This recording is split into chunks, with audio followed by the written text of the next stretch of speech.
los elementos sometidos a flexión.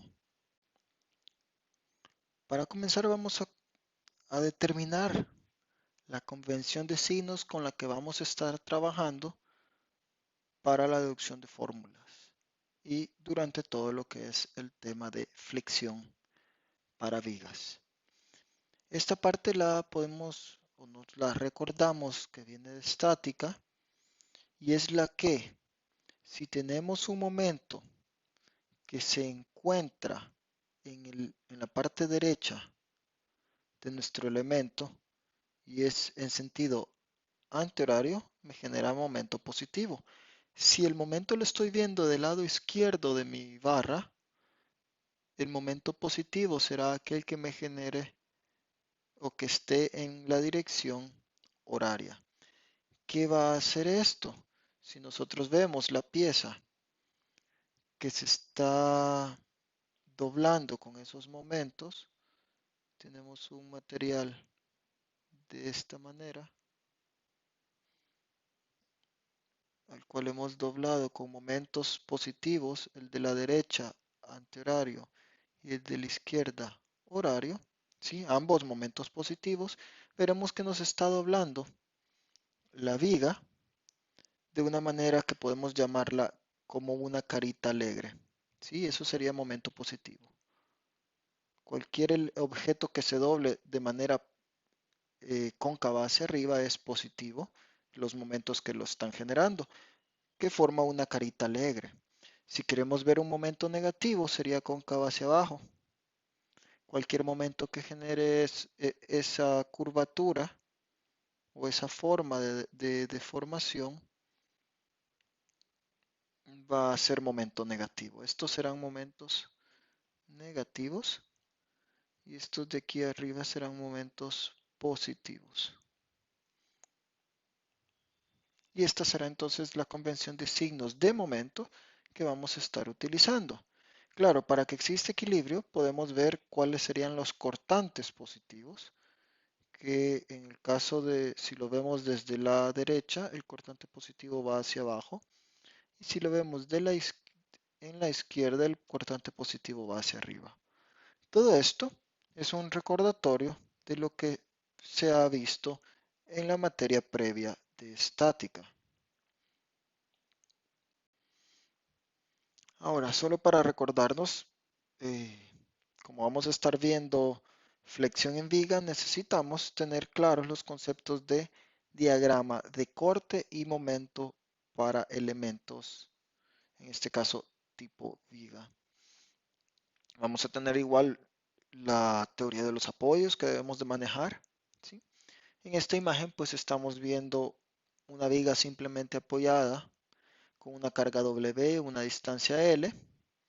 Al calcular las reacciones, por ser simétrica, tenemos la mitad de en cada reacción, que sería el W por L entre 2, para ambas reacciones.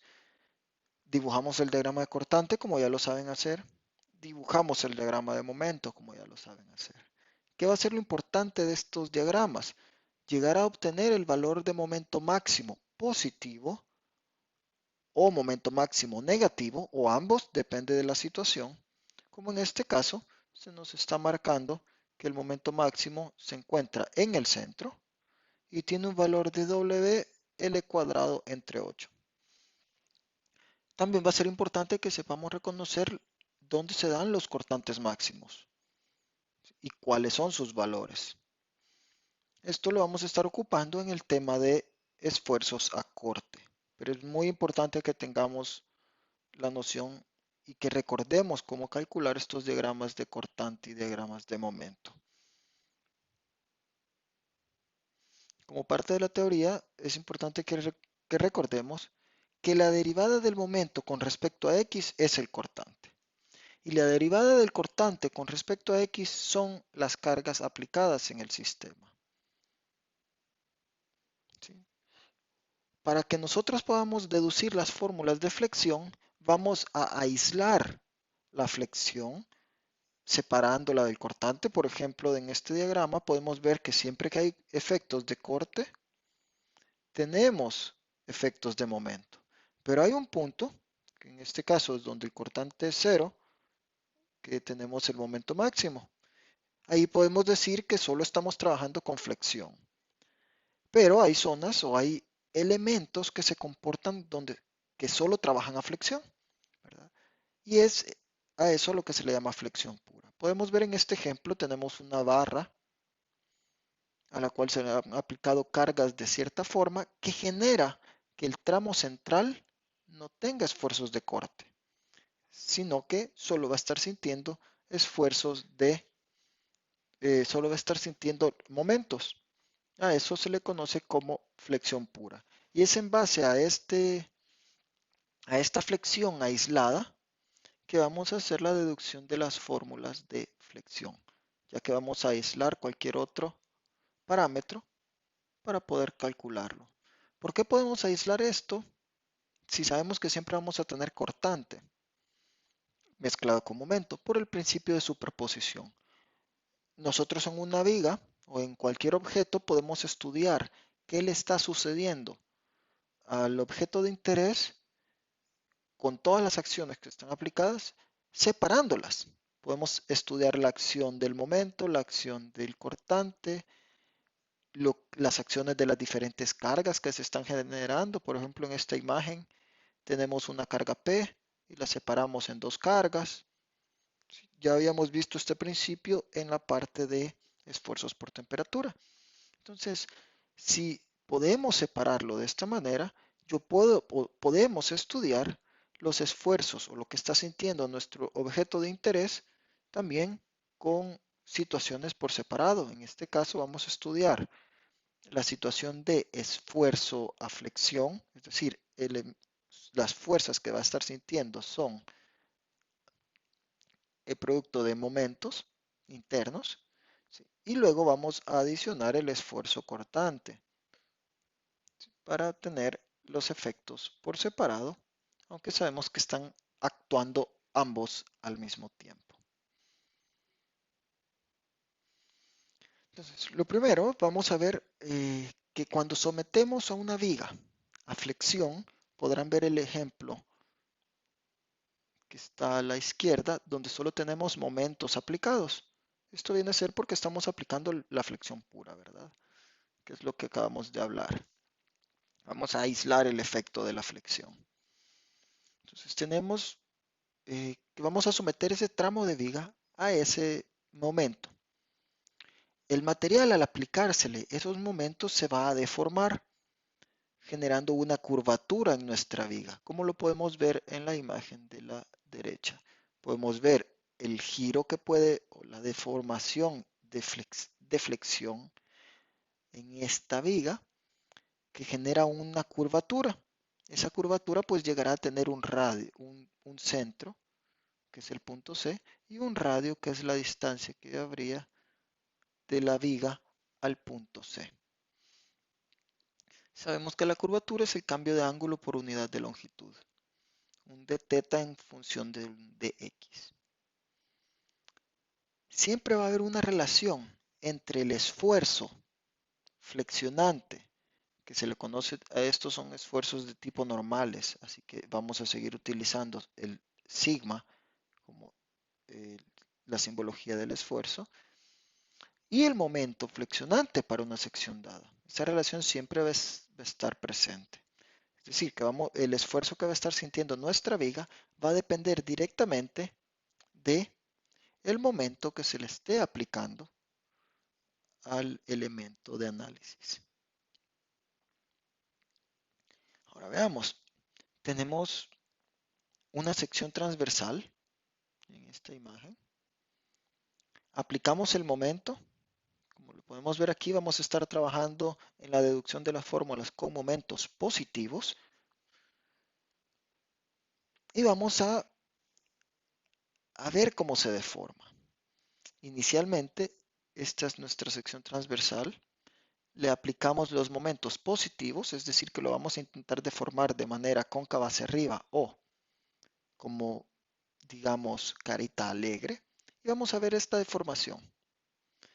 Veamos las líneas que les están pasando. Hay unas líneas que pues se van a estar estirando y otras que se van a estar acortando. Y habrá una de todas ellas, pues si unas se estiran y otras se acortan, habrá una que no se está acortando ni estirando. A esa le vamos a conocer como eje neutro, ¿sí? Que no va a estar sintiendo ningún efecto de estiramiento o acortamiento. Ahora, vamos a hablar de las consideraciones para la deducción de esta fórmula. Veamos aquí la deformación, siempre cóncava hacia arriba, aplicando momentos positivos. Vamos a tomar en cuenta que la viga tiene un plano de simetría en el eje XY y esa simetría se va a mantener aún después de la flexión. La viga vamos a considerar que se convierte en un arco circular con el centro en el punto C, que es el centro del radio de giro, y que todas las secciones van a girar alrededor de ese punto C, pero siempre van a permanecer planas. La sección transversal permanecerá plana siempre. Es decir, esta sección podrá haber rotado con respecto a la posición inicial, pero siempre será plana. No hay ninguna curvatura ni ningún tipo de alabeo en esa sección. Será siempre plana. Para el momento mostrado en esa imagen, las fibras de arriba, si ustedes pueden ver, son más pequeñas o se han acortado con referencia a la posición inicial, pero las fibras de abajo se han alargado, ¿sí? Hay siempre una fibra de todas esas que no se estira ni se encoge, que esa va a ser el eje neutro. Toda fibra, en el caso de momento positivo, tengamos eso en cuenta, que estamos trabajando con convención positiva ahorita. Toda fibra arriba del eje neutro se comprime. Toda fibra abajo del eje neutro se estira. Veamos la carita alegre, estamos estirando por abajo y estamos comprimiendo por arriba, que es el efecto que podemos ver aquí. Aquí esta longitud pues es menor que la inicial. Esta longitud es mayor que la inicial. Se puede ver a simple vista. Si tenemos el efecto contrario, un momento negativo me va a generar que arriba se estire y que abajo se comprima. Entonces, tenemos que tener cuidado con el análisis de qué está sucediendo. Saber qué momento está llegándole a cada viga, de qué forma, para entender cuáles fibras se estiran y cuáles se comprimen. Ojo, que el eje neutro es la fibra a la cual no le está sucediendo nada. No se estira ni se encoge. Podemos verlo en esta imagen. Marcamos con un recuadro. Marcamos también el eje neutro, que estaría aquí. Y vamos a doblarlo, a flexionarlo. En este caso como un momento positivo, cóncavo hacia arriba. Vemos cómo se han estirado y se han comprimido o acortado las fibras respectivas. Las que están arriba del eje neutro se han comprimido, las que están abajo del eje neutro se han estirado. Y podemos hacer el efecto contrario aplicando un momento negativo. Y vemos cómo las fibras de arriba del eje neutro se estiran en este caso y las fibras abajo del eje neutro se están comprimiendo. ¿Sí? Entonces, aquí presentamos lo que es la convención positiva de momentos. Cuando un momento es positivo, cuando nos genera las deformaciones cóncavas hacia arriba, por ejemplo. Pero si sabemos que un momento es fuerza por distancia, yo este momento lo puedo traducir a fuerza por distancia, a un momento fuerza par. Dos fuerzas que son iguales con sentidos opuestos y separados una distancia. Ok, si conocemos esa distancia y conocemos esa fuerza, pues tenemos el momento. Y veamos este momento par. Veamos que si son opuestos, fuerzas opuestas, iguales pero con sentidos opuestos, podemos darnos cuenta que el momento de arriba está generándome compresión en la parte superior. Y esta fuerza de abajo me está generando tensión en la parte inferior.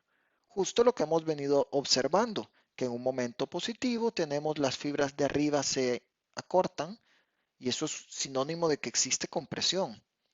Y las fibras de abajo se alargan, sinónimo que existe tensión. Lo podemos comprobar con un momento fuerza par, cuando ya vemos equilibrios internos en este caso. Ojo, el eje neutro generalmente va a pasar por el centroide de la sección transversal si la viga está sometida a flexión en el rango elástico y con materiales homogéneos. Si no se cumple que tenemos materiales homogéneos y que estamos en rango elástico, es decir, estamos siendo igual controlados por la ley de Hooke, el eje neutro no coincide con el centroide de la figura. Mientras cumplamos con estar en el rango elástico, sí, y que tengamos un material homogéneo, va a coincidir el eje neutro con el centroide. Entonces, para deducir la fórmula de flexión, vamos a suponer las siguientes hipótesis, que algunas de ellas ya las mencionamos anteriormente. Los planos de las secciones transversales antes de la flexión y después de la flexión van a ser siempre planos. Comienzan planos, terminan planos, no hay alabeo. El material de la viga debe de ser homogéneo e isotrópico y obedecer la ley de Hooke, es decir, vamos a estar en el rango elástico. El módulo de elasticidad es igual a tensión que a compresión. Esto es muy importante y esto se deriva de que sea un material homogéneo, porque él tiene que tener las mismas propiedades en toda su sección transversal, incluyendo el módulo de elasticidad. La viga es inicialmente recta y de sección transversal constante. El plano en el que van a actuar las fuerzas contiene a uno de los ejes principales de la sección transversal de la viga y las cargas actúan perpendicularmente al eje longitudinal de la viga. Así nos vamos a asegurar que toda carga no va a ocasionar torsión en nuestra viga, ya que solo estamos estudiando el efecto de flexión. No hay otro tipo de efecto. Entonces, con esta hipótesis, nos aseguramos que tengamos solo efectos de flexión. Los ejes principales de la sección son ejes centroidales, perpendiculares entre sí, respecto a los cuales los momentos de inercia de la sección transversal son máximos y mínimos. ¿Sí? Vamos a tener siempre dos inercias en nuestra sección. Tendremos inercias alrededor del eje X e inercias alrededor del eje Y.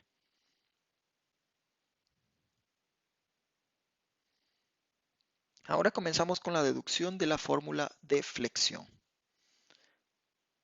Para deducir esta fórmula de flexión, vamos a plantear lo siguiente. 1. Las deformaciones elásticas pertenecen o vienen de la ley de Hooke. ¿Sí? Eso ya conocemos la ley de Hooke. Sabemos que la ley de Hooke nos plantea que cualquier esfuerzo es igual al módulo de elasticidad por la deformación unitaria. Esa es la ley de Hooke. Entonces, esa ley y esa relación de esfuerzos se va a seguir cumpliendo porque tenemos deformaciones normales. Vamos también a establecer a través de condiciones de equilibrio relaciones entre esfuerzo y carga, es decir, ecuaciones de equilibrio estático. ¿Sí? Okay, entonces vamos a considerar una viga como la que podemos ver en la primera imagen, con cargas que le van a producir solamente flexión. O sea, que producen flexión. Habrá cortante, sí, hay cortante, pero vamos a estudiar solo la flexión que está sucediendo. Veamos aquí están las cargas, una carga distribuida perpendicular al eje axial o longitudinal, como lo vimos en las hipótesis. Así estamos seguros que no hay ningún efecto de torsión. Vamos a separar de esta viga un diferencial de X, o un diferencial de su longitud, que es en el cual vamos a estar analizando. Ahora veamos esa diferencial de X. Ampliemos cómo se ha deformado y podemos ver ahí, claro, aquí estamos agrandándolo, cuál es la deflexión, el giro que está teniendo esa viga. Vamos a marcar el eje neutro. Veamos que, ojo, la sección no es simétrica con respecto al eje, en este caso al eje Z. Con respecto al eje Y sí es simétrica. Podemos ver que con respecto al eje Y hay simetría. Siempre vamos a tener, como parte de las hipótesis, simetría alrededor del eje vertical. Si estamos estudiando la flexión en el eje horizontal. Si estuviéramos viendo la flexión en el eje vertical, la simetría la encontraríamos en el eje opuesto a ella. Como en este caso, vemos flexión alrededor del eje horizontal, o Z, por lo tanto la simetría está en el vertical, que es el eje perpendicular. Ok, entonces ubicamos el eje neutro, ¿sí? Que sería el centroide de esa figura. Una vez ubicado ese eje neutro, sabemos que en ese eje no hay deformaciones, es decir, se mantiene con la longitud inicial. Vamos a llamarle con la letra C la distancia que hay del eje neutro a la fibra más lejana, en este caso hacia arriba, ¿sí? Porque también tenemos una fibra más lejana hacia abajo, pero vamos a considerar ahorita lo que está sucediendo hacia arriba. Y le vamos a llamar Y al punto de análisis, a donde queremos estudiar qué está sucediendo. Ok, entonces, marcándolo en esta deformación, el eje neutro, que está acá, mide lo mismo que medía inicialmente. Cualquier elemento o cualquier análisis que queramos hacer arriba del eje neutro, como estamos trabajando con flexión positiva, tendrá deformaciones a compresión. Y cualquier objeto abajo o punto abajo de interés va a estar sufriendo tensión. Ok, entonces, ¿cuál es la distancia del eje neutro al punto C? Le vamos a llamar ρ. ¿Sí? ¿Y cuál es la distancia que hay del punto de análisis? Vamos a estudiar un punto arriba del eje neutro, como lo podemos ver en esta sección transversal, ahí, a una distancia y desde el eje neutro. Por lo tanto, la distancia que hay desde esa fibra que estoy analizando, que sería acá, hasta el punto C, que es el centro de nuestra curvatura, sería ρ menos y. Esa sería la distancia que hay hacia el punto C. Entre esas dos líneas, también entre mis dos límites de diferencial, hay un diferencial hay un ángulo ahí que podemos ver.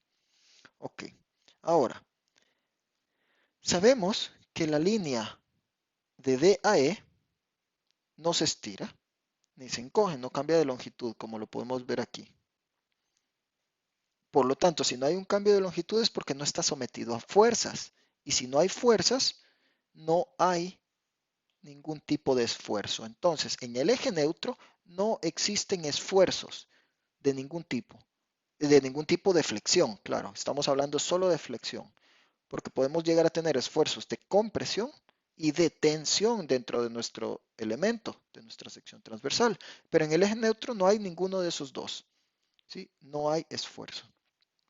Veamos que la fibra AB, que es la parte superior de nuestra viga, se acorta y la fibra de abajo se alarga.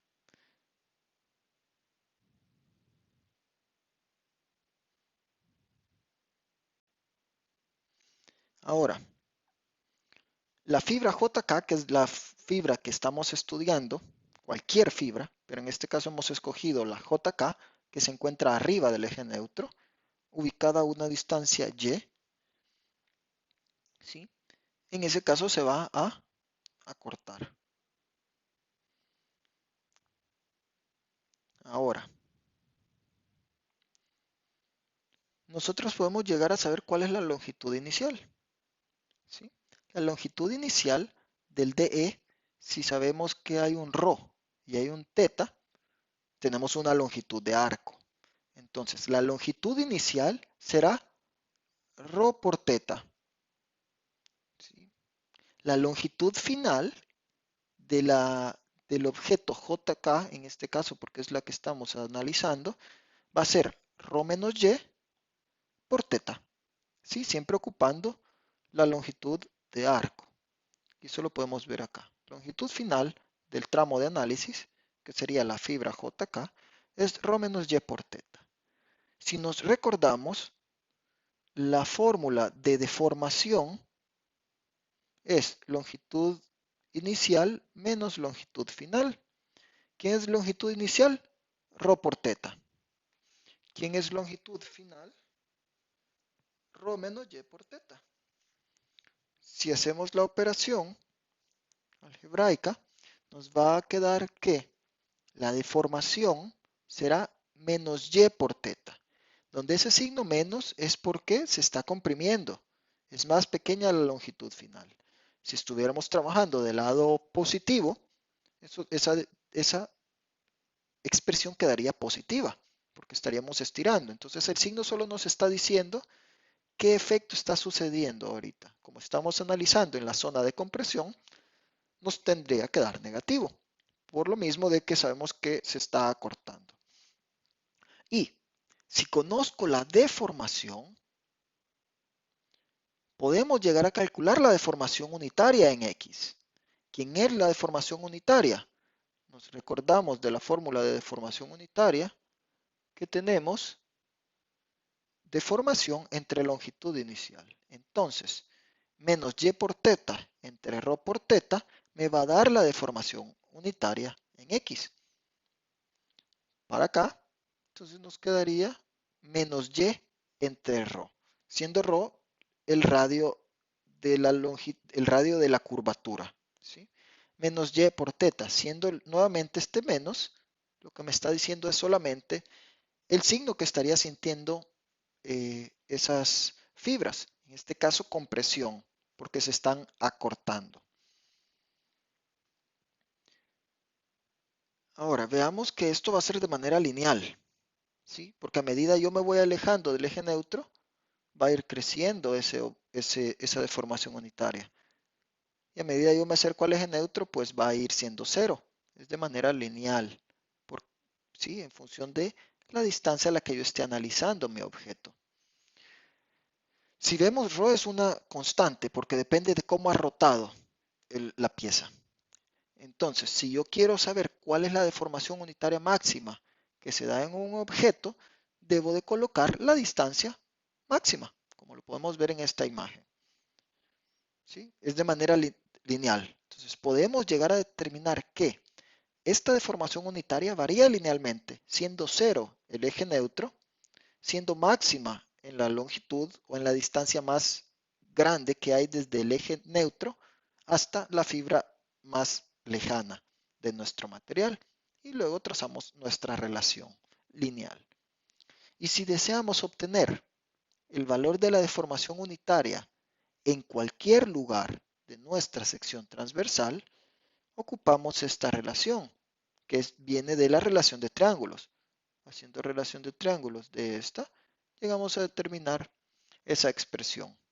Menos y entre c por la deformación máxima, siendo y la ubicación de cualquier punto donde quisiéramos calcular la deformación unitaria, siendo c la posición más grande y siendo la deformación unitaria máxima el valor que está acá expresado. De esa manera vamos a poder calcular la deformación unitaria.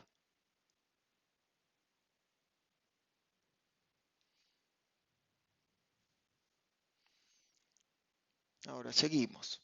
Como el material es homogéneo y cumple la ley de Hooke, como lo vimos en la hipótesis 2, el esfuerzo en la fibra JK va a depender de que sigma es igual al módulo de elasticidad por la deformación unitaria. Ojo que la deformación unitaria ya la calculamos.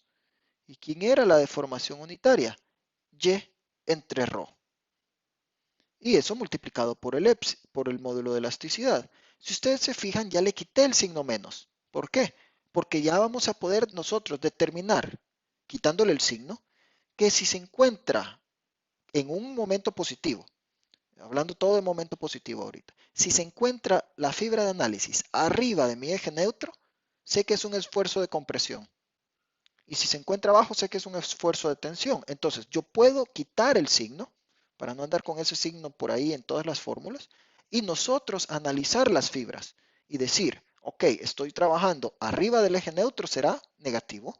Estoy trabajando abajo del eje neutro, será positivo. Es decir, esfuerzo a tensión o esfuerzo a compresión. Tomando en cuenta que cuando cambie el signo y tengamos un momento negativo, arriba es tensión y abajo compresión. Entonces, eso hay que tenerlo bien claro como parte de la teoría. Si continuamos, entonces, el esfuerzo en X, como lo vemos acá, también lo podemos expresar en función de la deformación unitaria máxima.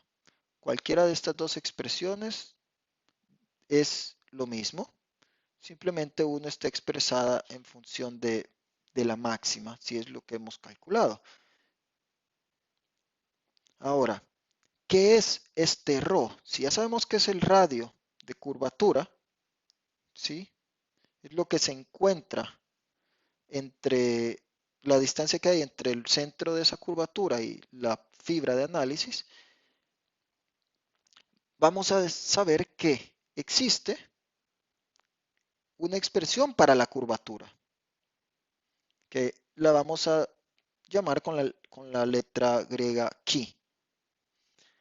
La curvatura es igual a 1 entre el radio de curvatura. Entonces, 1 entre el radio de curvatura es la curvatura o chi. Si vemos esta expresión, podemos llegar a determinar que chi es 1 entre el radio de curvatura. Pero también podemos despejar esa curvatura. ¿Quién es esa curvatura o quién es chi, por ejemplo? Que lo podemos despejar nosotros de esta expresión de las deformaciones unitarias. Ese ángulo chi viene a ser prácticamente el ángulo que se encuentra en esta línea recta, que si vemos sería la tangente inversa de la deformación unitaria entre la altura a la que se encuentra. Como son ángulos pequeños, esa tangente viene a ser el mismo ángulo, o el mismo valor, así que nosotros tendríamos una expresión que dice que chi es E de deformación unitaria entre Y, que es lo que tenemos acá. Entonces, despejando, con las fórmulas que hemos visto, despejamos 1 entre ρ de acá y nos va a quedar sigma entre y entre el módulo de elasticidad. Esto sería la curvatura. Lo vamos a anotar como la ecuación 1. Ahora, aquí terminamos de obtener la ecuación por compatibilidad de deformaciones. Ahora vamos a la ecuación por estática, equilibrio estático. Sabemos que vamos a tener una sección transversal, cualquiera. Aquí está la sección transversal que estábamos analizando inicialmente. Y necesitamos cumplir el equilibrio. Sabemos que las fuerzas deben darnos cero prácticamente. Y los momentos nos tienen que dar el momento interno igual al momento externo. ¿Sí? Las fuerzas que van a actuar a un lado de la sección se van a equilibrar con el momento flexionante y la fuerza de corte también. De la estática sabemos que el momento de un par consta de dos fuerzas iguales y opuestas, por lo tanto la sumatoria de fuerzas sí nos va a dar cero. ¿Sí? La sumatoria de los componentes de las fuerzas en cualquier dirección será cero. Eso, el momento alrededor de cualquier eje perpendicular al plano del par y cero alrededor de cualquier eje en el plano del par. Entonces vamos a analizar un diferencial y necesitamos asegurar este equilibrio, que la sumatoria de fuerzas en el eje X, que es el que estamos estudiando, sea cero. ¿Por qué no hago la sumatoria de fuerzas en Y y en Z, que son fuerzas cortantes? Porque ahorita estamos estudiando flexión pura. Entonces vamos o no vamos a considerar el efecto de las fuerzas cortantes para este caso. Luego la sumatoria de momentos, pues son los momentos que genera alrededor de los diferentes ejes. Alrededor del eje Z el momento debe de ser 0 y alrededor del momento del eje Z, pues vamos a tener momento resultante, que es el momento interno y ahí va a haber equilibrio. Entonces, con la sumatoria de fuerzas en X igual 0, si sabemos que fuerza, ¿sí?, es igual a esfuerzo por área, de ahí se deriva esta, porque esto sería igual a la fuerza, ¿verdad? Entonces, la sumatoria de fuerzas tiene que ser 0. Vamos a tener que, como es una sumatoria de los diferenciales, tenemos la integral de sigma x por un diferencial de área. Sustituimos sigma x con la ecuación que acabamos de obtener de compatibilidad de deformaciones, ¿sí?, que viene de acá. Esta ecuación esa es la que estamos trabajando. Y tenemos ahí una expresión. La integral de y por un dA es el primer momento de inercia, el primer momento estático de área, el primer momento de área. Que ese término se ha visto en la materia previa, en estática. ¿Sí? Despejando todo, nos damos cuenta que nos queda esta expresión, igual a 0. Pero la única forma que esa expresión sea igual a 0 es que y barra, ¿sí?, es la única que podría ser 0, porque el área no puede ser 0 nunca. El módulo de elasticidad y el radio de curvatura tampoco. Entonces solamente y barra puede ser igual a 0. ¿Qué significa eso? Que esta expresión es válida y vamos a poder llegar a tener equilibrio si y solo si la línea del eje neutro pasa por el centro de gravedad del área de la sección transversal. Es decir, que coincida el eje neutro con el centroide. Y eso solo pasa si tenemos material homogéneo, isotrópico y que se encuentre en el rango elástico. Luego, la sumatoria de fuerzas en Y, ya lo habíamos dicho, son fuerzas de corte. Entonces no vamos a estar analizándolas ahorita. Y de esta sumatoria de fuerzas en Y se derivará el siguiente tema que vamos a ver, que son esfuerzos cortantes. En Z, pues no van a haber componentes por la hipótesis 5. Sumatoria de momentos en X, como tenemos simetría con respecto al eje vertical en este caso, sí va a cumplir este caso. Si eso no cumpliera es porque existe torsión, pero estamos ante efectos solo de flexión. Momento alrededor del eje Y. Como es eje de simetría por la hipótesis 5, no vamos a tener, vamos a cumplir siempre con esa parte. Donde nos interesa venir y hacer la sumatoria es alrededor del momento en Z, porque ahí sí vamos a tener un momento resultante. Y tenemos entonces la sumatoria de momentos, que sería igual a fuerza por distancia. ¿Sí? Aquí podemos ver la fuerza y aquí está la distancia a la que estamos calculando el momento. Aplicamos la integral, traemos la expresión que ya habíamos deducido y resolvemos las integrales. Sacamos las constantes donde tiene que ir y nos vamos a dar cuenta que nos queda la integral de y al cuadrado por un dA. Y esto lo vimos en estática y es la inercia alrededor del eje que está rotando nuestro cuerpo. Ojo, inercia alrededor del eje que se está rotando. ¿Sí? Vemos que estamos rotando, aplicando momento alrededor del eje Z. Esto será la inercia alrededor del eje Z. Entonces, obteniendo esto y haciendo las operaciones matemáticas, sustituyendo la inercia donde tiene que ir, nos queda que el momento resistente es igual a el módulo de elasticidad por la inercia entre el radio de curvatura. Sabemos entonces, despejamos el 1 entre el radio de curvatura, que es Ki, y vamos a tener momento resistente entre EI. De la ecuación 1 ya teníamos también una expresión en la que estábamos relacionando el radio de curvatura. Entonces, igualamos los radios de curvatura y despejamos. Al despejar, nos va a quedar la fórmula de flexión, que es el esfuerzo de flexión es igual a el momento que está actuando, m, y es la distancia medida desde el eje neutro a la fibra que quiero analizar el esfuerzo, y la I es la inercia de la sección transversal.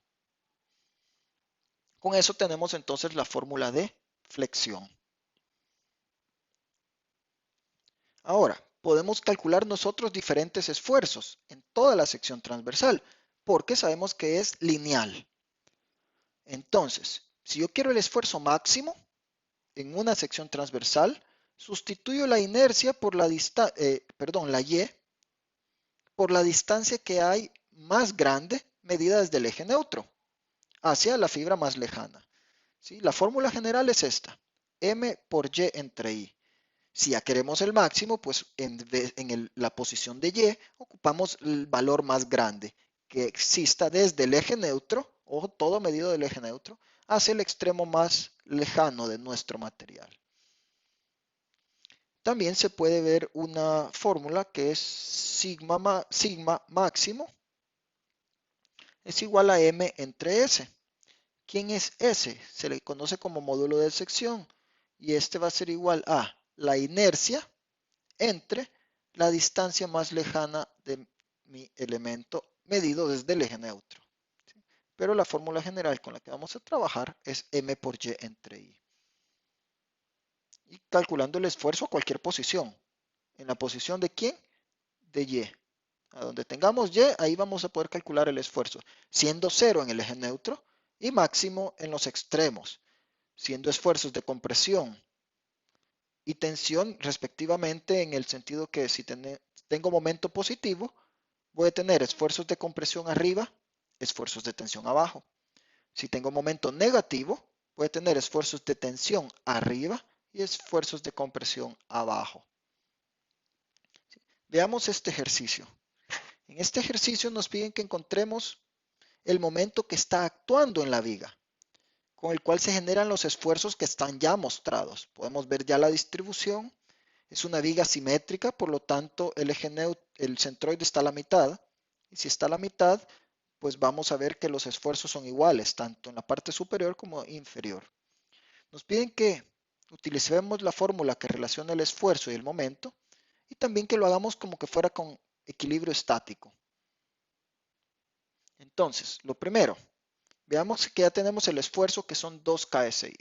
Ese es el esfuerzo máximo. Vemos que la distancia a la que se encuentra el esfuerzo de 2 es a 6 pulgadas medidas desde el eje neutro. Y la inercia, pues podemos calcular la inercia de toda la figura. Eso no debería ser ningún problema, el cálculo de esa inercia. Ojo, inercia centroidal es la que andamos buscando. Entonces, tenemos que el esfuerzo es igual a m por y entre i. Para este caso, el esfuerzo es de 2 kips.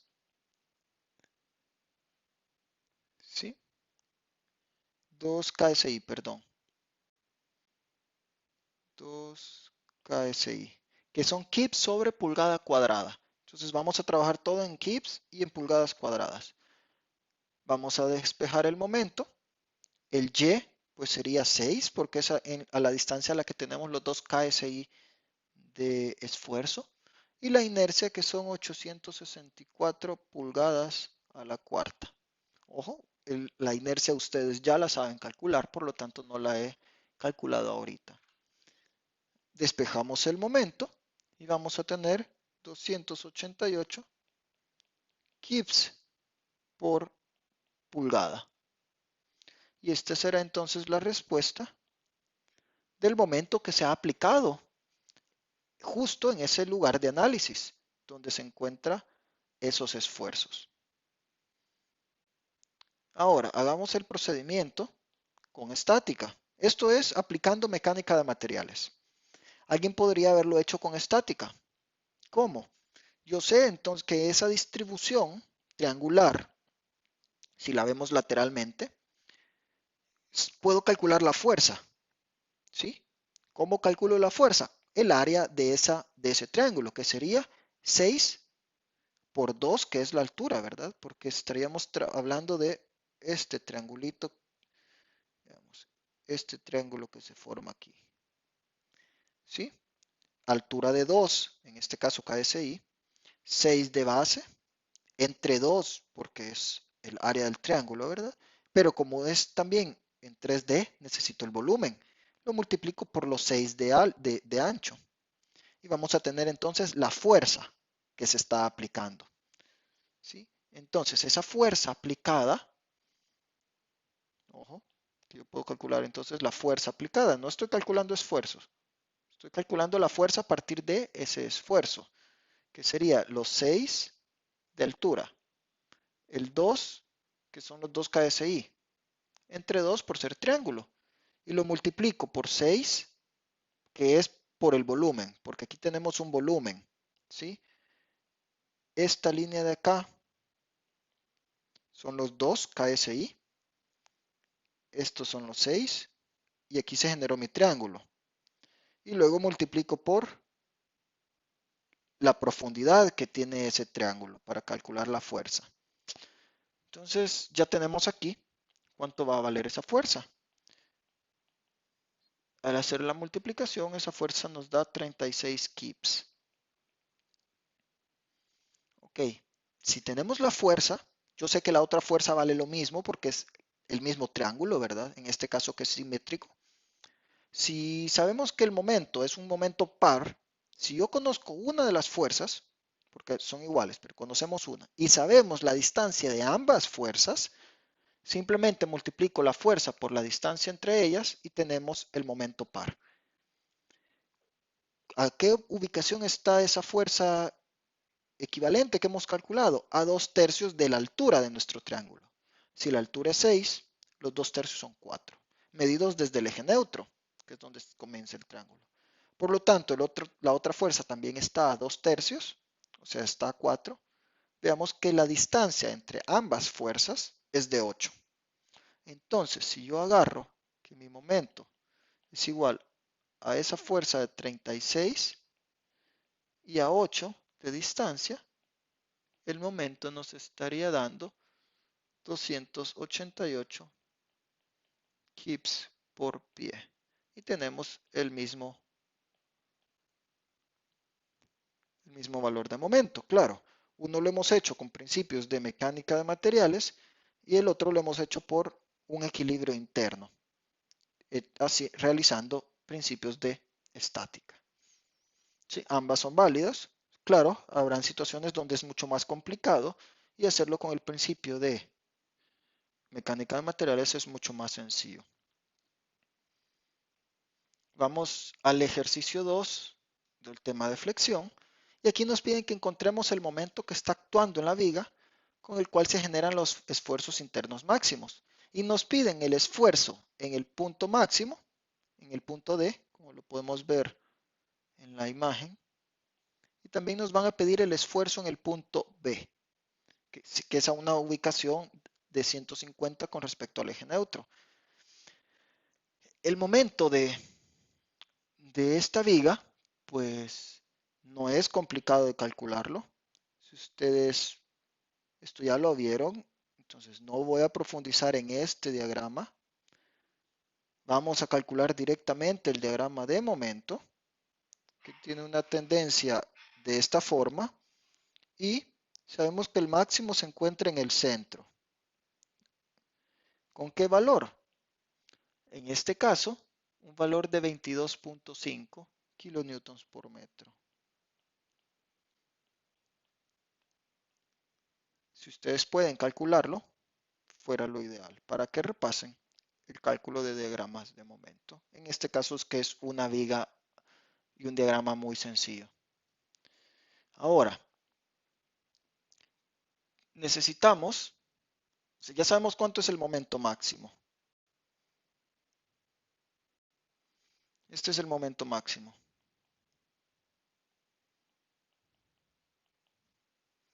Ese momento máximo es de 22.5 kilonewtons por metro. Veamos que es un momento positivo. Por lo tanto, vamos a tener compresión arriba y tensión abajo. Ojo, que eso es bien importante que lo sepamos manejar. Ahora, es un eje doblemente simétrico, entonces vamos a tener los mismos resultados arriba que abajo. Lo siguiente que hay que calcular si queremos el esfuerzo es la inercia de esa sección transversal. Entonces, es la inercia de una I. Necesitamos la inercia alrededor del eje X. Y aquí ustedes deben de aplicar el teorema de ejes paralelos. Dividir la figura. En este caso yo la dividiría en 3, por ejemplo, y calcular su inercia. No me voy a enfocar en el cálculo de la inercia, pero simplemente la inercia nos va a dar 301.3 por 10 a la menos 6 metros a la cuarta. Sí, por favor, verifiquen ustedes el cálculo de ese valor. Háganlo para que veamos que no tengamos problemas con el cálculo de inercia. Entonces, el esfuerzo máximo va a ser el momento M, 22.5. Como está en kilonewtons, lo voy a pasar a newtons ahorita, por 10 a la 3 newtons por metro. Voy a multiplicar por metro la distancia, o que estamos trabajando, entonces si es el momento máximo, sería la fibra más lejana. Y vemos que son 150 más 20, porque la fibra más lejana es aquí arriba. ¿Sí? Sería 170 milímetros. Eso viene a ser 0.17 metros. Entre la inercia, 301.3 por 10 a la menos 6 metros a la cuarta. Esto nos va a dar como resultado 12.7 megapascales como momento, como esfuerzo máximo, ya sea a tensión o a compresión, porque es igual en ambos. Luego vamos a dibujar la distribución de esfuerzos. Necesitamos también calcular el esfuerzo en el punto B. Entonces, el esfuerzo en B va a ser igual a el momento, 22.5 por 10 al cubo, para tenerlo en newtons por metro. La distancia que hay medida desde el eje neutro hasta el punto B, que es 150, sería punto 15, entre 301.3 por 10 a la menos 6 metros a la cuarta. Y esto me va a dar un valor de 11.2 megapascales. Y con eso estaríamos teniendo entonces los valores de los esfuerzos. Ahora es muy importante que dibujemos la distribución de los esfuerzos. Entonces, vamos a hacer acá el dibujo de la sección transversal.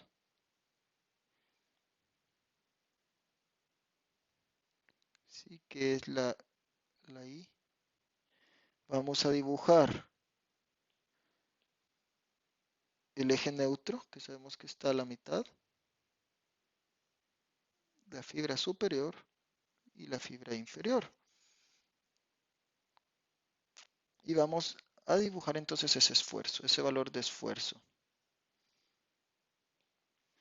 Sabemos que la fibra de arriba se encuentra en compresión. Entonces voy a dibujar los esfuerzos que están entrando a la sección transversal. Aquí vamos a tener un valor en este punto de 12.7 megapascales a compresión.